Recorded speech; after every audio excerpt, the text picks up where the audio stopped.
Si uno provoca en una entrevista a la derecha, le sacan a hombros. Si provoca a la izquierda, lo fusilan.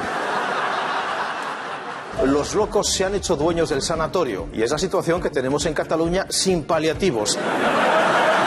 Cuando en el mercado del Bor se gritaba un solo pueblo, no podemos evitar el recuerdo de aquellos tiempos en que en Alemania se gritaba Ein Volk, ein Reich, ein Führer. Sigamos por la vía de la parodia porque Forcadell ya ha pasado a la historia por ser la primera autoridad del Estado español que ha atisbado la tierra prometida de una república regional donde las abuelas no harán de canguros y todo catalán tendrá derecho a servicio doméstico español. Nosotros terminamos por hoy, volvemos mañana con más noticias, 8:30 aquí en 13 Televisión.